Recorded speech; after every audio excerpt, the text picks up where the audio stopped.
gotta keep going down the road I know. I just gotta stay high no matter how low they. It's your boy K-Dog, your host of Expedition Adventures. Today, episode 5. We're in the San Fernando Valley, Sherman Oaks, the Great Wall of Los Angeles. This place is awesome. They took a flood control channel. They started in 1970 something. Watch this episode to find out the exact year. And they painted murals, the history of Los Angeles, up and down this flood control channel for half a mile, and they're not done. They're still going. So let's go, guys. Let's check it out. Expedition Adventures, episode 5, the Great Wall of Los Angeles.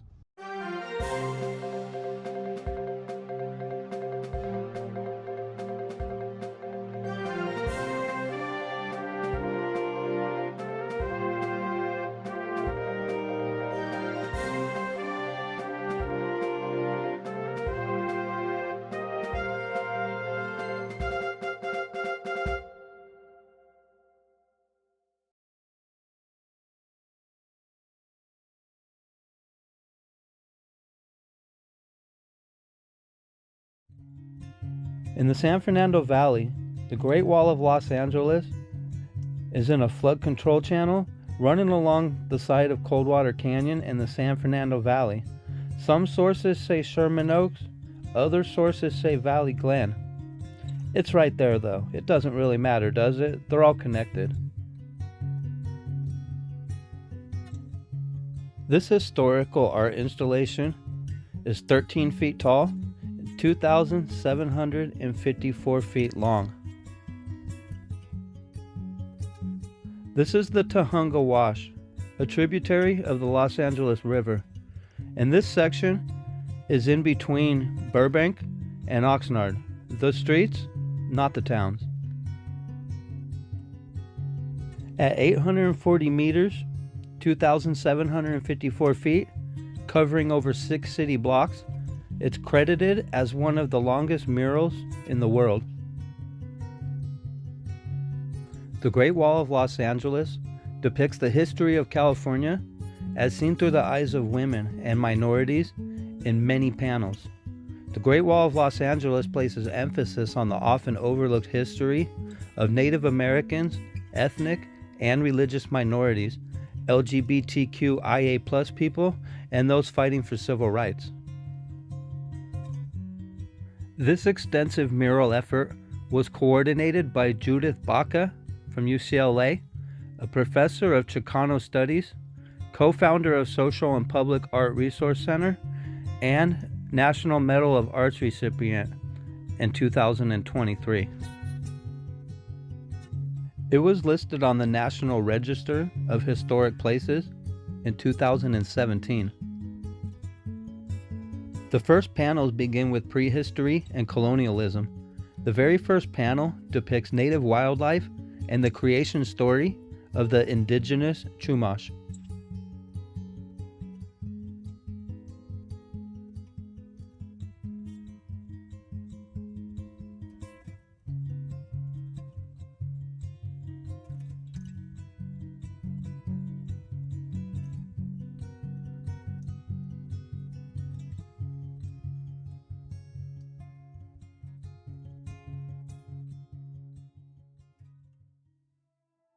So now let's jump back a little as you guys just get to look at this wall.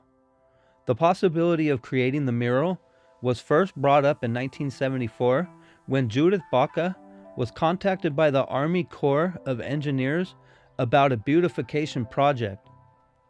While Baca was working as a consultant for the Tujunga Wash Greenbelt project, she was offered the chance to beautify the flood control channel.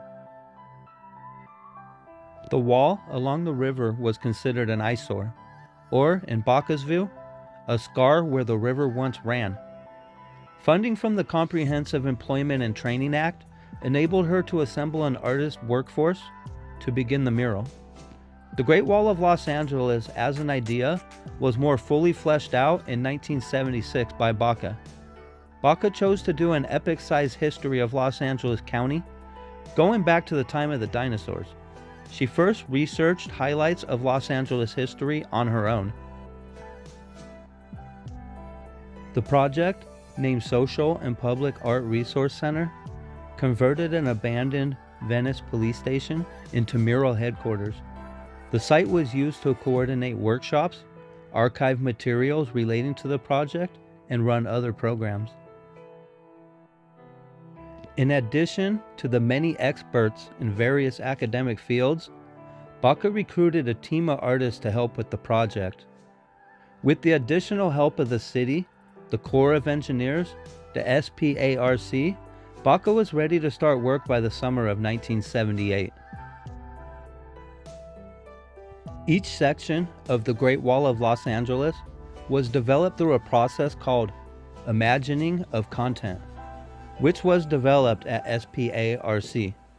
The process includes research, inviting experts in various fields relating to the content, and members of the group working collectively to decide important cultural, political, artistic, and historical stories. The process also includes interviewing people who lived through parts of history, if possible. Imagining of Content is designed to help weed out biases. The artists involved with the process would take the information, create thumbnail sketches, and then submit these drawings to critique. The chosen thumbnails were finished in color and then transferred to the wall in large scale. The process from start to finish for each section of the wall took about a year. Originally, 80 young people from the Juvenile Justice Program were recruited to help work on the mural. They worked about 25 hours a week at minimum wage. The diversity of backgrounds among the young people was a challenge for Baca to coordinate. She recalls that there were warring neighborhoods and that her teams spoke many different languages. In addition, the people who lived in the middle-class neighborhood of Tujunga Wash were skeptical that this invasion of juvenile delinquents would behave themselves. Baca found a way to make things work harmoniously. The young workers knew her as the Mural Lady. She mentioned many young people during the project.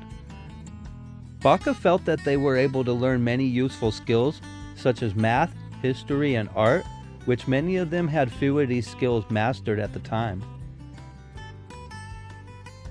In the years 1981 and 1983, additional young people were hired through a grant from the Jewish Community Foundation. Over 400 young people helped paint the mural over the course of 6 summers. The names of the young people who worked on the Great Wall of Los Angeles are recorded in various places on the mural.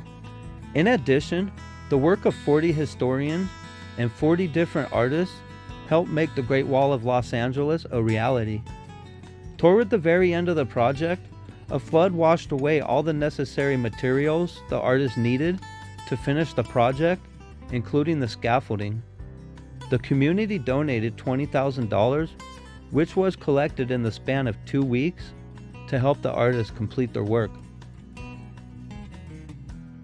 Over time, the mural suffered environmental damage and required restoration. Between 1976 and 1983, the mural was flooded 5 times. Pollution and direct sun also eroded the art. It was estimated that it would cost over $400,000 to restore the Great Wall. A wooden pedestrian bridge that was used to view the wall became too worn over time and was removed as well. It was restored in 2011. A Santa Barbara-based program was chosen as the official documentarians of the restoration project in 2011. Restoration of the mural included artists and some of the original youth from the project, putting in 8 and 12-hour days to complete the work.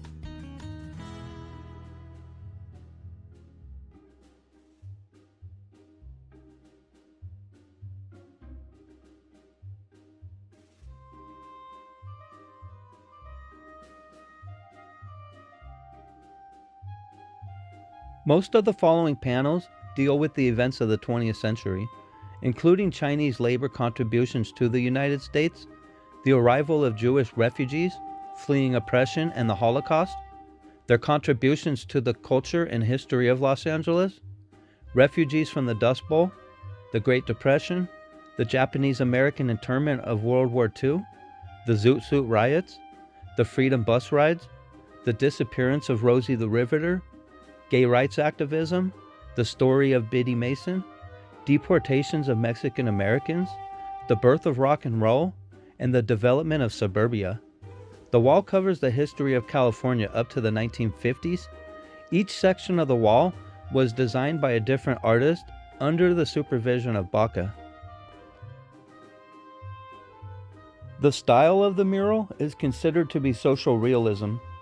The subject matter of the Great Wall of Los Angeles doesn't shy away from uncomfortable aspects of current and past social practices.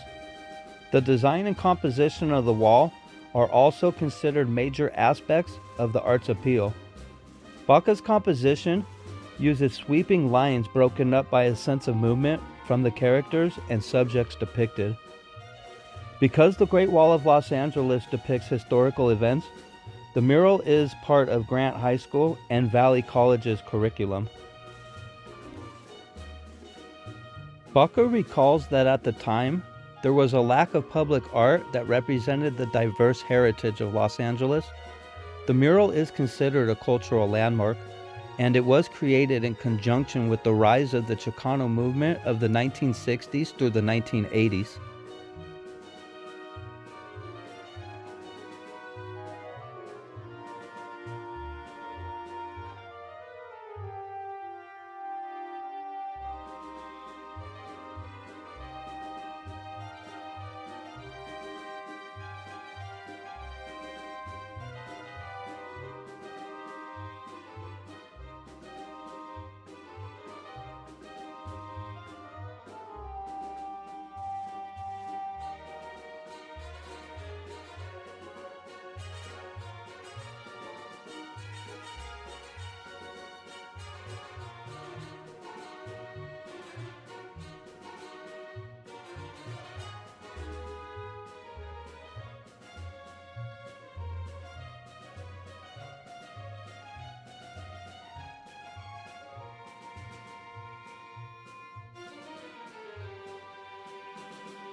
I found some comments made by Judith Baca in relation to the Great Wall of Los Angeles.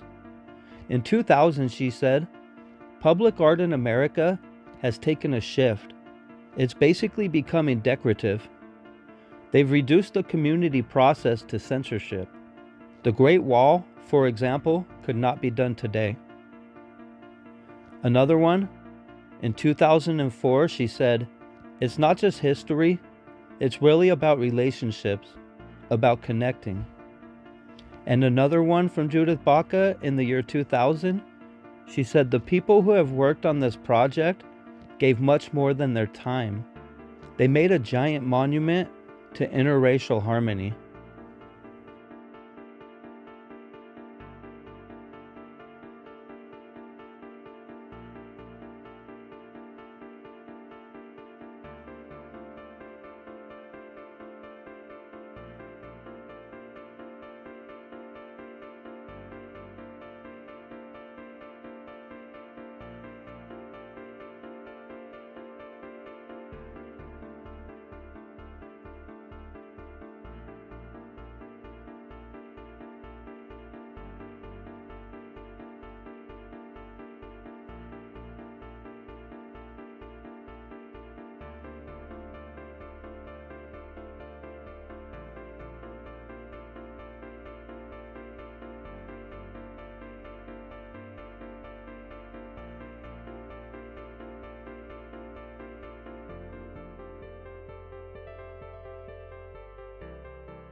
Plans to continue the history of California beyond the 1950s are in the works.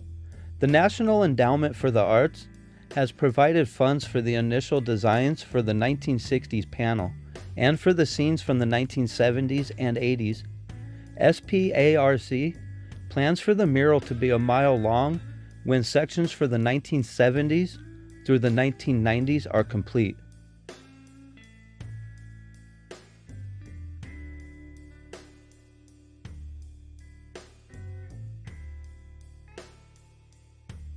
If you go to the Google Maps page for the Great Wall of Los Angeles and click on the link, you'll find this right here.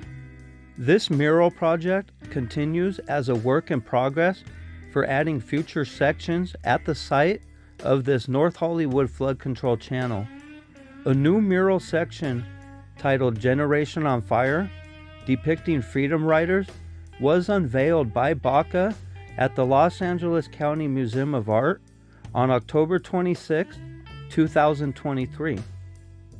Additional mural sections are planned to depict California through the 1990s and will be exhibited at the Los Angeles County Museum of Art through June 2, 2024 as works in progress. These additional sections are anticipated to extend the mural to a full mile in length and to be completed for the Los Angeles 2028 Olympics. A pedestrian bridge was installed across the channel on July 25th of 2024. To see more, go to the SPARC, the Great Wall of Los Angeles, and the LA CMA.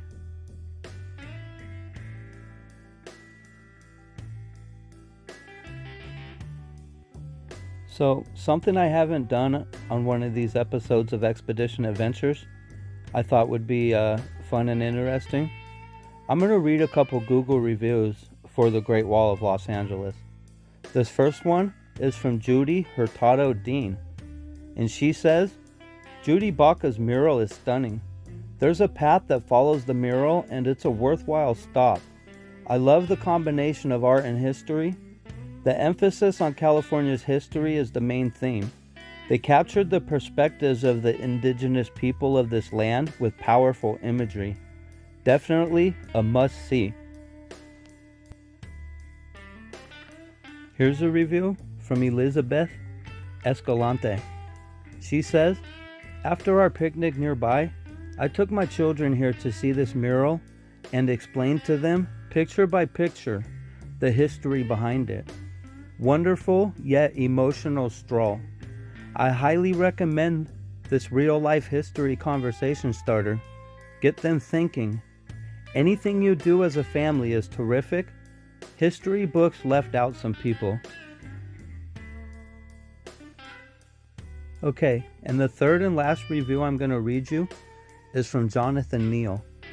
He says, a civic treasure hiding in plain sight. One of the longest murals in the world. It's a supreme joy to walk along this relatively unknown half-mile long mural and soak in the centuries of California history that are shown. There is so much passion and love in this mural, depicted from perspectives of different cultural groups and different historical eras and painted by more than 400 SoCal youth. I particularly enjoyed the panels on the migrant experience, the citrus industry, the birth of rock and roll, and the African American experience.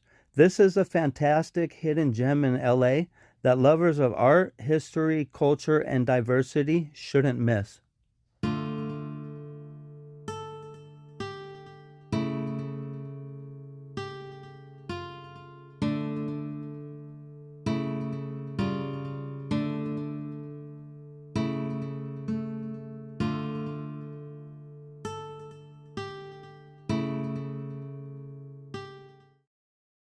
Okay, so that's it, everybody, for episode 5 of Expedition Adventures, the Great Wall of Los Angeles. I hope you all enjoyed. Stay tuned and keep adventuring.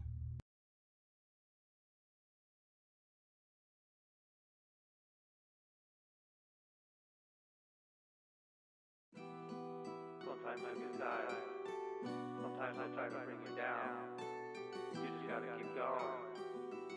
Keep going down that road, down that road.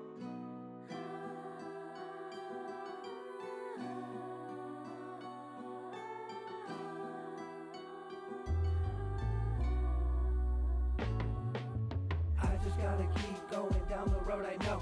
I just gotta stay high no matter how low they go. I just gotta keep moving town to town I roam. I'm tired and I'm weary, but tonight's another show. I just gotta keep going down the road I know. I just gotta stay high no matter how low they go. I just gotta keep moving town to town I roam. I'm tired and I'm weary, but tonight's another